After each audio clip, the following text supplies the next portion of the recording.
Hey, there you guys are. Sorry. Glad to see everybody here.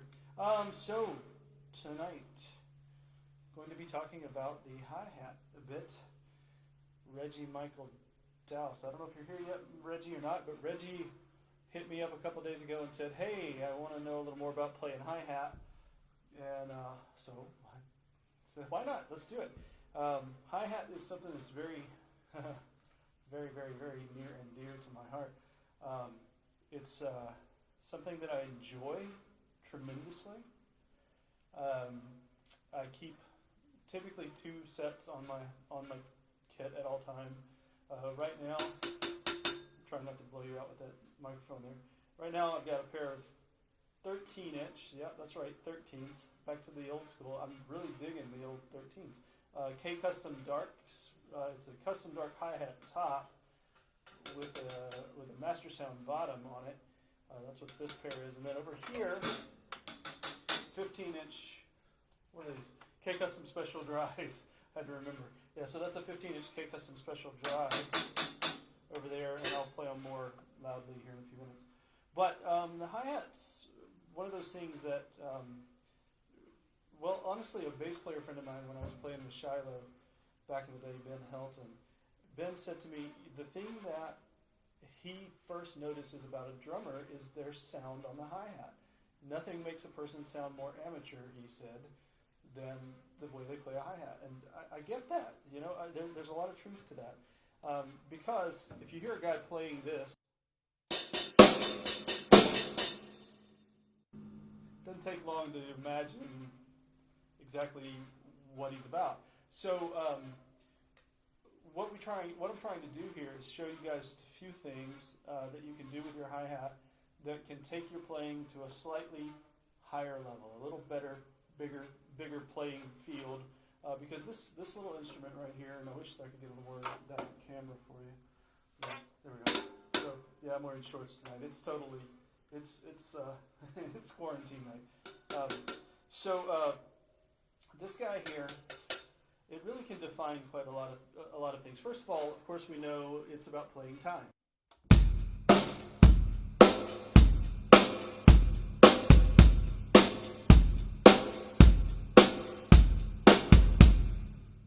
Right? Everybody knows that, does that.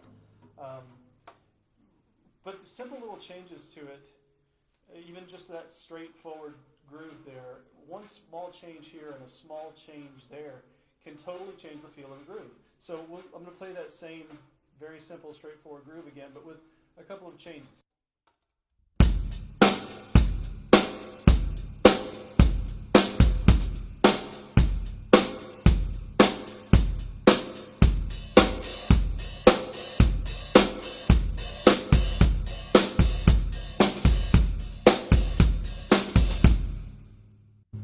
So as you see, simple changes to the. Let me get that back up here where I can see you guys. There we go. Simple changes to what you're playing on the hi-hat. A simple picking up of the foot, a simple accent, even a bead placement makes a lot of difference. So, for instance, if I'm just playing that same groove, trying to take it easy, sorry. I know that's really loud. I'm just playing that same straight groove. Well, I've got the tip of the stick, the shoulder of the stick, even the shank further up to get different sounds. You can also play it out here on the edge, here on the bow, up here on the bell. This is tip. Tip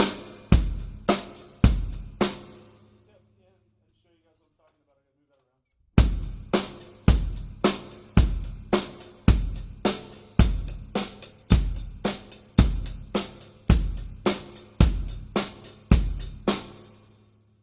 All that from a simple, quick little change. I mean, there's nothing to it. All I did was move the stick further in, and that was all with the tip. Now what happens if I add the shank into this?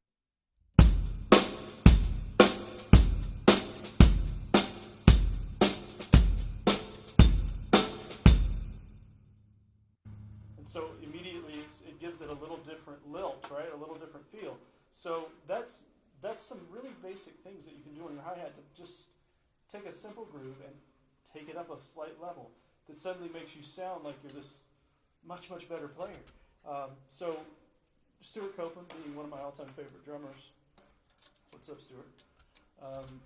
He's a master of the hi-hat, of course, and a lot of the things he did with the Police were based around the hi-hat, and his use of it was super creative in that he wasn't just playing time on it. He was bringing color to the songs, and many of us like to try to do a lot of those things within a song. So it's a really straightforward thing to take a hi-hat groove. Let's say you're playing a verse of a song. You can make small changes to the hi-hat, and it totally changes the flow of what's going on musically, but it doesn't interrupt it. So something like this.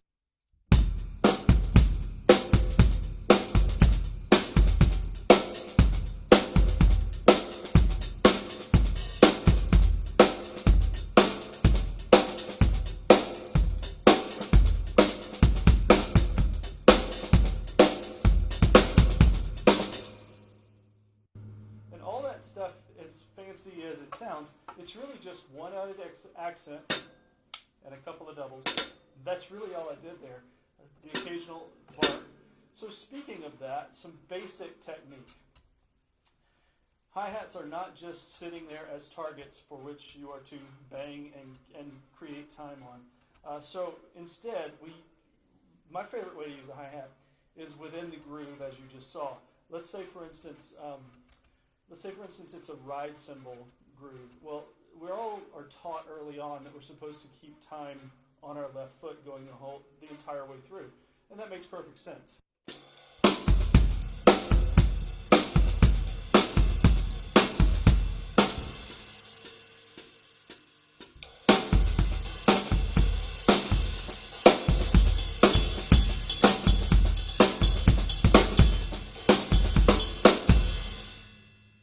So we need that, right? Keeping that keeps the time locked down. Not only is it good for us, but if there's a guitar player standing over there or a bass player over there, he can lock in or she can lock in with your left foot and never lose time. It's everybody's job in the band to keep time. It's not just our job as drummer. Everybody's got to do it. Makes it a whole lot easier if there's something that everybody can key on. So suddenly, this left foot doing that immediately becomes the thing that the whole band can listen to. There's nothing quite like it when you hear a whole band that's totally in sync like that. So back to playing it with the ride cymbal. What I'm trying to show you guys here is that no matter what's going on over here, so this is not changing.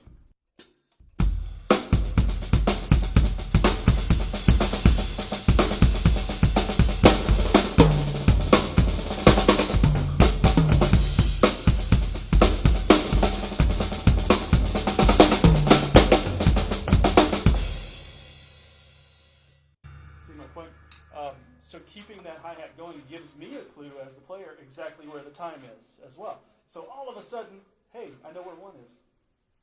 That's sometimes the hardest thing in the world to do. Oh man, hey Patrick. Oh, that's hilarious. I might be able to help you out with that. Tyler, how far should a hi-hat open? Great question. It completely depends on what you're going for, man. Some guys keep them very loose. They keep their top cymbal super loose so that when they let off with their foot, it gives them a little more sizzle. Some guys keep it really super tight so that the bark is closer and quicker. I tend to be kind of in between the two. This hi-hat clutch here, in fact, this is a DW clutch that it's got teeth or settings, I suppose, with each one. So from here, I'm not going to change my foot. I'm going to change this, so I'm going to we'll check this out.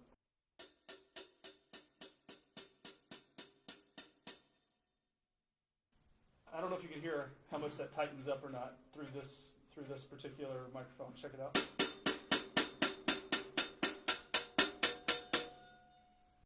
So I'm only changing the tension based on this hi-hat clutch. It's a really cool idea.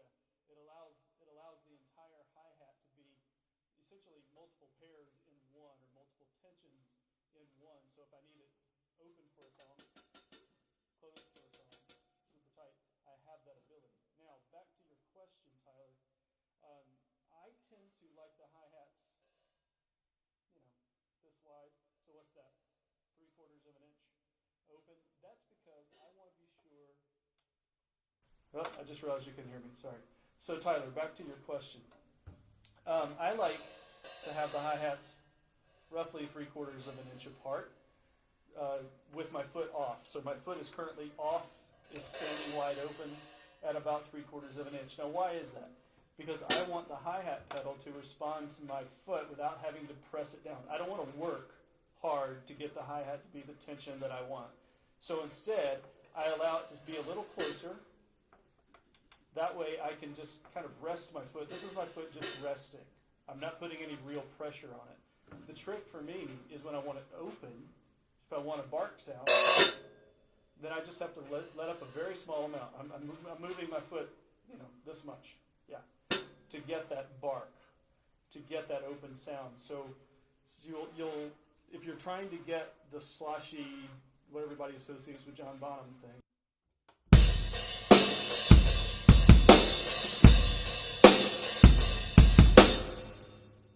all I'm doing there is letting my foot up a grand total of about 1/2 inch. That's about it, man. That's about it. So it's just kind of sloshy because by virtue of the cymbals not being locked down tight. So they are slightly loose here. Did you notice I don't have this completely tight? This top, can you see that? Kind of. This top portion of the clutch is not super tight, so that the top cymbal has a little bit of wiggle room, like that.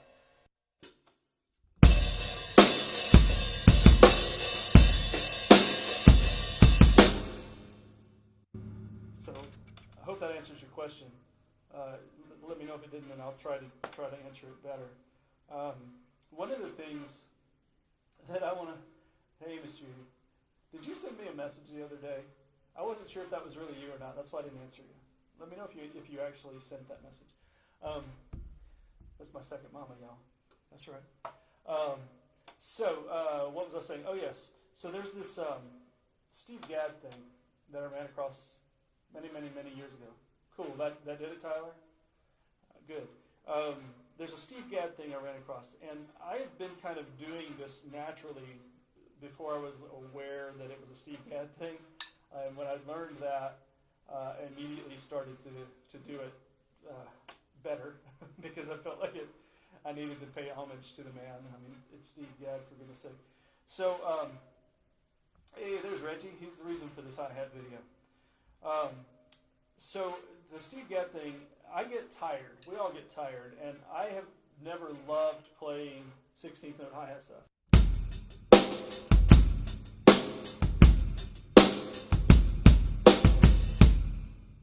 It's not that I can't do it. I just don't. It's just not one of my favorite things to do. It's really taxing on my fingers and all that. It's hard. It's hard to do it over the course of 4 or 5 songs, and especially like if I'm in the studio and we're tracking one song for hours that's got that same groove in it. I just get tired or bored or whatever. So one night I was playing, I don't know what show or where, but something started happening, and I realized that I was playing my hi-hat in a 16th note groove with my left foot on 8th notes. So I was playing it like this on the right side.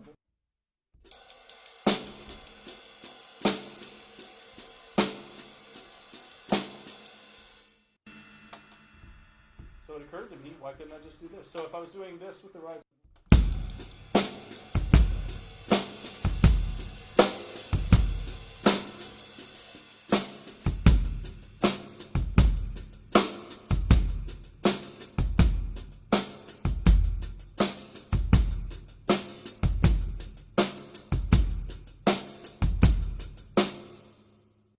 so by playing the downbeats, the 8th notes with my left foot, and the upbeats with my right hand, all of a sudden I can keep that 16th note groove flowing and play half as many notes with my hand.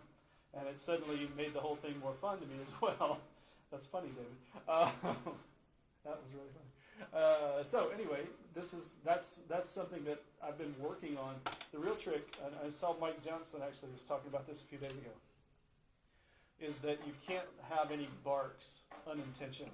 So if you're playing that, you can't have open sounds that you don't intend to have. Those were intentional, obviously.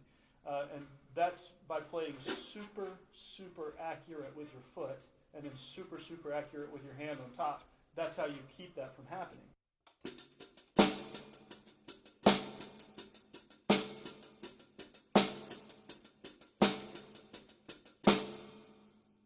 Just like that.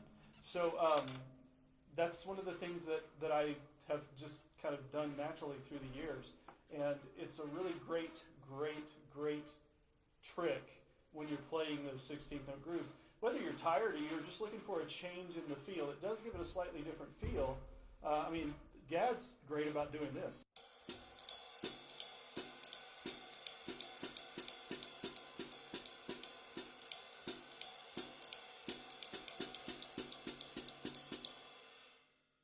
He'll throw the shuffle in with his left foot, giving his right hand a little time off.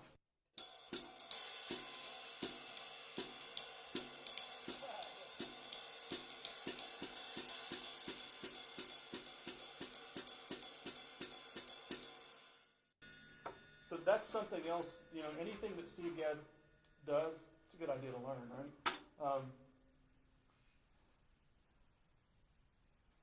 As far as I know, there are, David. It's surprising. This is called late night learning. This is when I've got some free time and people hang out with me. So it's been kind of fun, man. Jason Evans, there you go. He just joined us. Hey, Jason. He's in Central Time. Anyway, that's part of the whole hi-hat thing. Obviously, hi-hat is a great source for rudimental playing.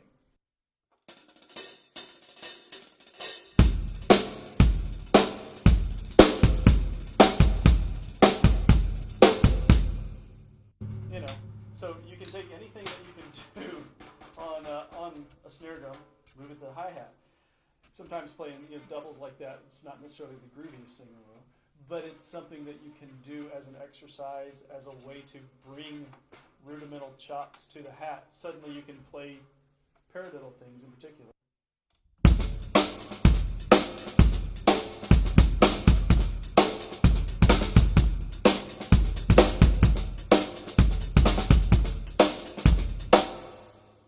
Then we add a bark in there.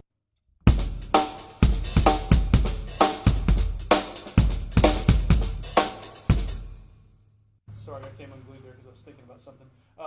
Anyway, that's you throw that bark in there, and all of a sudden you've got yet another palette.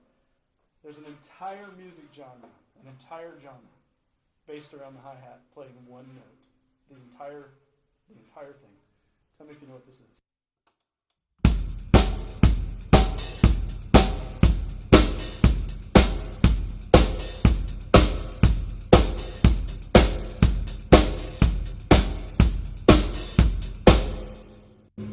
That's right. The entire disco thing is based around that one single hi-hat bark on the end of 4.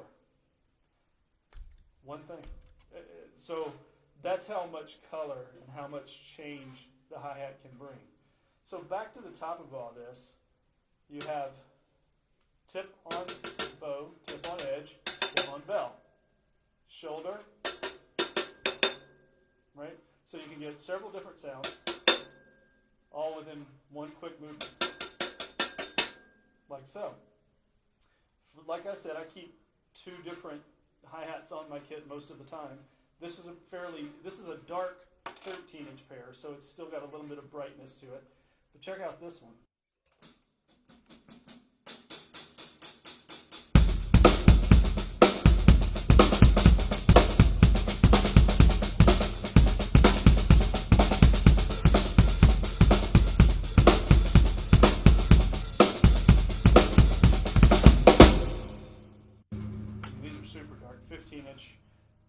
K-Custom Special Dries.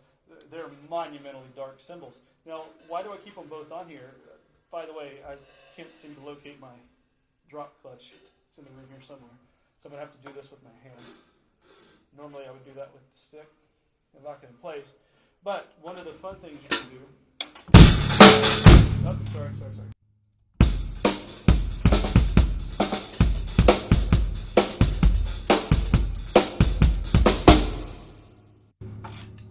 again, it's all just spice, and that's what I think of when I think about the hi-hat. It for me has never been about straight time. It's always been about color and spice, including when we're playing ride cymbals.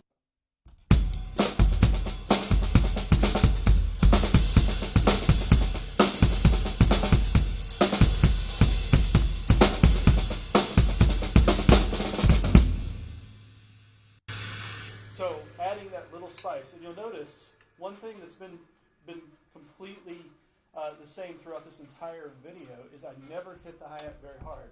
Even if I'm trying to get a very full sound out of the hat, I'm just not going to hit it hard. Because what happens when you hit the hi-hat hard is it starts to oversaturate, and for my ear it becomes very harsh. And I don't feel like I'm getting any more real volume. So again, back to the Bonham thing, if I'm wanting... Sorry about that. If I'm wanting to get that big sloshy sound, it's not that I'm hitting it hard, it's that I'm keeping it nice and sloshy.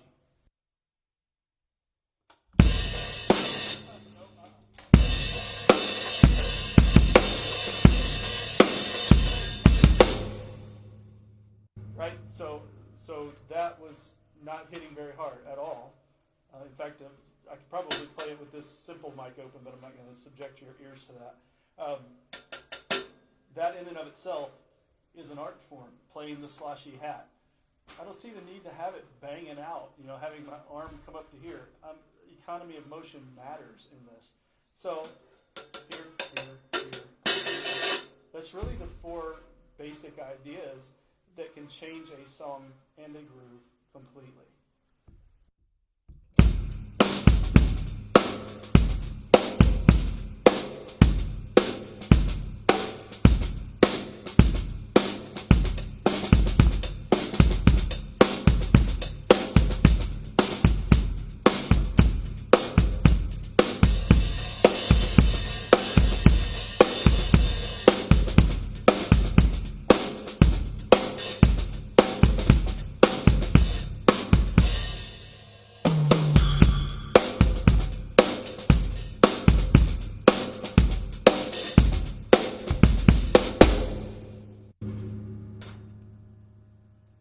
Yes, so that's my basic idea of how I approach the hi-hat.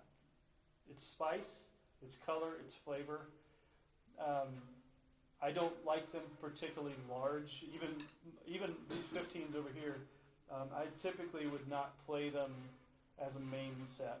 I'm a 13, 14 guy because I don't know that I feel like the bigger ones really add anything to the sound palette, and they, in my opinion, kind of get in the way of what I'm trying to do. I like very articulate sounds.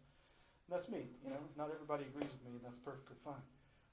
So, anybody else have any questions? I've got quite a few yet here. Let's see.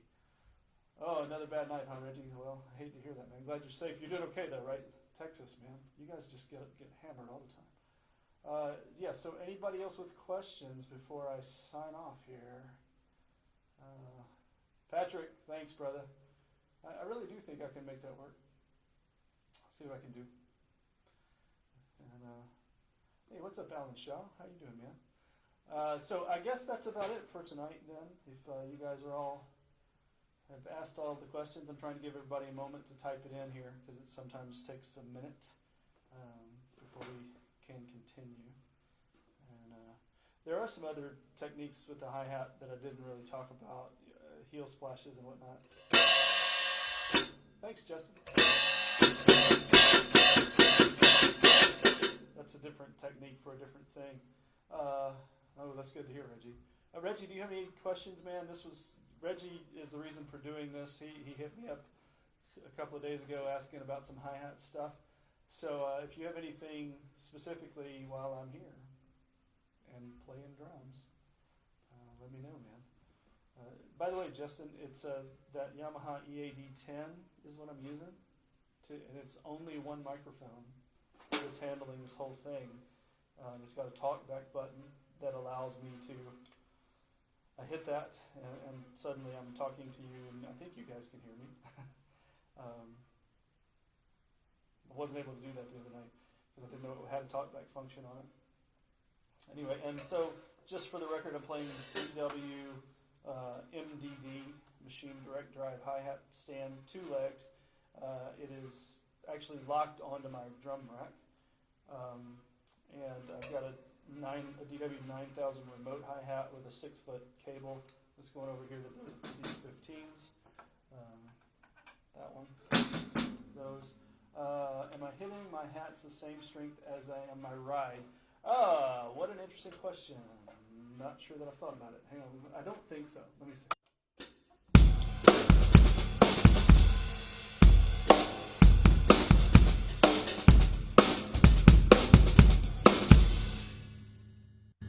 No. I bring the impact level down a little bit when I hit the hats. You weren't here for the early part of this. My friend Ben Helton from my days playing with Kenny Rogers Jr., his band Shiloh, Ben once said to me that the way he could tell a good drummer from a bad one was from the sound of their hi-hats. And that's always kind of stayed with me. And I got him to explain that very often guys just wail away on the hi-hats and they don't play it musically, is what he was boiling down to. So what I learned to do is I keep the hi-hats fairly close. They're not super wide open. They're about a finger's width apart when I take my foot off the pedal. So I don't have to clamp down super hard. My foot just kind of rests on them. That gives me the ability to change the tension while I'm playing. So if I want a tighter sound, it's pretty easy to do that. So I'll go from tight to medium to loose here with just changing my foot.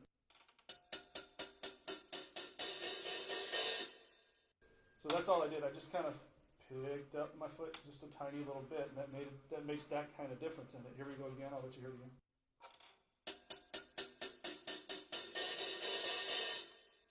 I bet I don't move my foot a half an inch with the pedal. Just if I'm thinking, I'm barely just taking the pressure off. So, same string with both hands on the hi-hats. When I play that, it just depends, Reggie. If I'm playing that 16th note disco thing, then yes.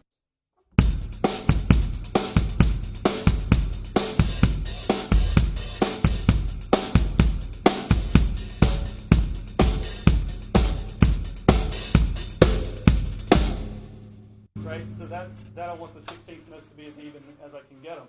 But if I'm playing accented things or a paradiddle thing or whatever, then I'm probably not. I'm going to play with exactly what I just said, accents and such. So it'd be this.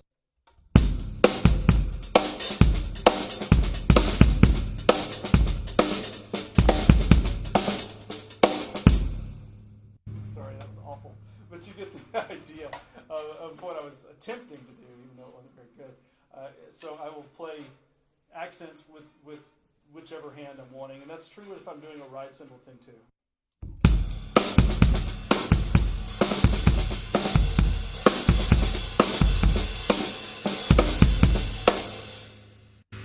So I'm playing based on what I'm trying to accomplish musically, whether it's an accent or a tap for rudimental guys. The accent or tap height makes all the difference in what I'm actually getting into and out of the hi-hat. So did that answer your question? Or did I just confuse you more? 50-50 shot on that. I mean, I'm keenly aware that that's a possibility. Let me know.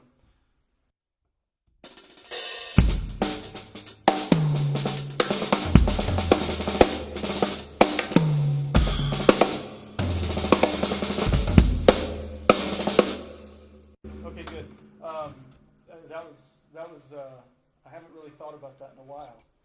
You know, I actually made a conscious effort to play my hi-hats more musically some time ago. I was never a basher of the hi-hats, but I definitely tended to play them a little too rigidly. I would kind of hold on. So one of the things with the stick is that I tend to play a little more finger on the hi-hats these days, and I don't attack it aggressively the way that I once did because I'm trying to get a musical sound out of it.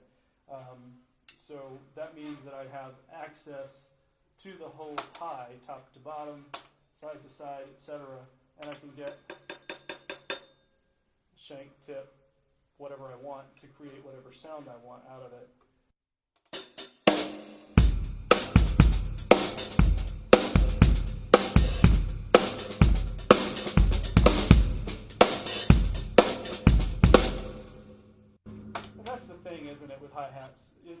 just change the groove simply by adding, subtracting, accenting, tapping a note here or there.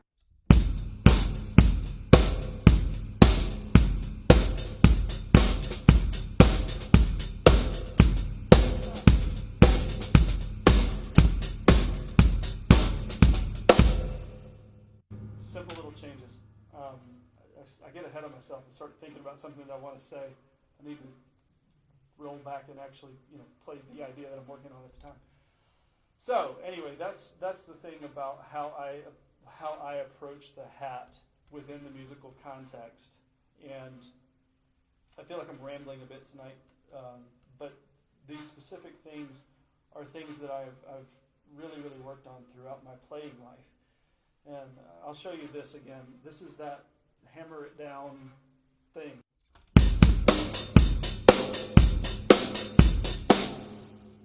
It looks stiff, it sounds stiff, it feels stiff, and it doesn't really add anything to the character of the groove. I suppose there's the occasional musical moment where that's appropriate. I just don't think that I deal with them very often. So I'd rather play that same groove.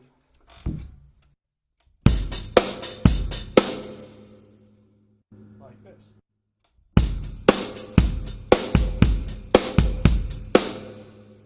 I'm not hitting it as hard. I'm hitting with the tip or maybe the upper part of the shank here. Edge slightly in to give me a little more of a musical tone. Yeah, Reggie, I definitely think that's part of it, man. If you loosen up what you're doing and you don't overhit the hi-hats, I think you'll find that you have a lot more success with it. By pulling, it's not just about volume, it's about velocity and impact. If you pull those two things down a little bit on the hi-hats, they're going to respond in such a more meaningful way. And suddenly, it's almost like you're playing an acoustic guitar. An acoustic guitar strum, jinga, jinga, jing, and the hi-hat need to be perfectly in sync with each other. And it's a lot easier to do if you are approaching it almost like you're plucking a guitar string, if you'll forgive me for saying that.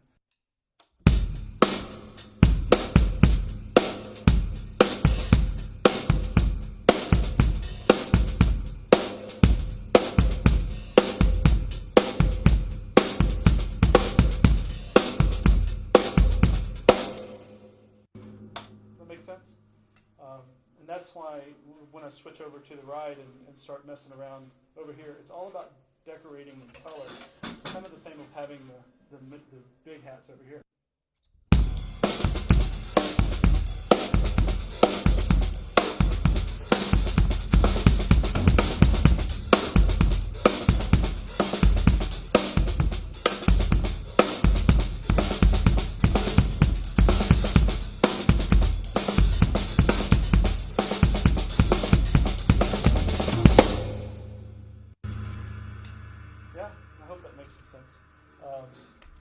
Having the bigger hats over here gives me yet another sound palette, another color on the palette to be able to paint with, and that's really what this is all about, for me anyway, musically, is painting instead of, look, I don't like the concept of drummers being human metronomes.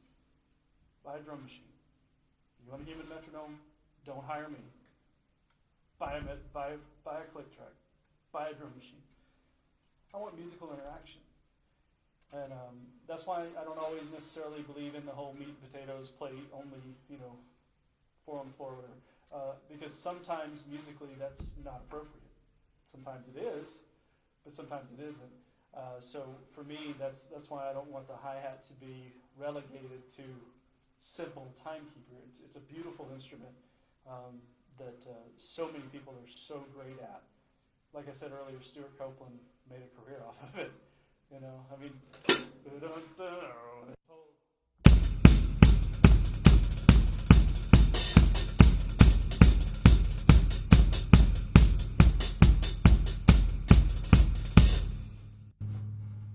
many times did he do just that to play an entire song, or at least entire verses? Just playing around with it. It's fairly amazing to me what you can get accomplished with this instrument.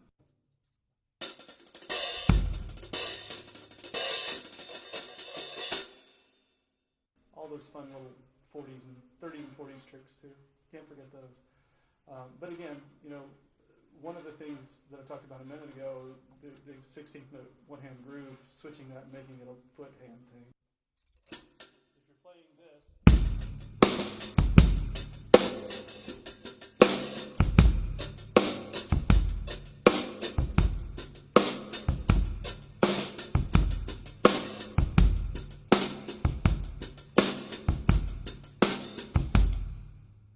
sorry, I'm having to think about that one a little bit tonight. That one little change immediately changes the feel of the groove. Just a little. It's not enough to upset the apple cart, but it gives you just this little spice. So that's about it. I hope that's answered your questions. If you have any others, I'll hang on here for a couple more minutes and answer them if I can. And obviously, as per usual, send me messages. I love getting messages from you guys. I talk to some of you almost daily. I talk to to new people almost daily. Anything you want to know, I'll be glad to help you out with, or maybe I'll want to pick your brain about something too. That's for sure. Hoping to get back. My right ankle is finally beginning to completely heal, except that I screwed it up again yesterday. I just can't walk for whatever reason. Anyway, it's still a little bit wonky, but I'm just about back to full speed, and I'm hoping to get back to the late night sessions of me really not being very good at things to show you guys the practice thing. I'm thinking about digging into Gary Chester's New Breed. If you guys are familiar with that, we all go through it. We've all played it. I'm thinking about doing it again, but doing it here in the live forum and seeing where that takes us. That would be interesting. Maybe some of the more difficult systems. But anyway, I hope you guys are well. Please stay safe. I know some of the states are beginning to open back up.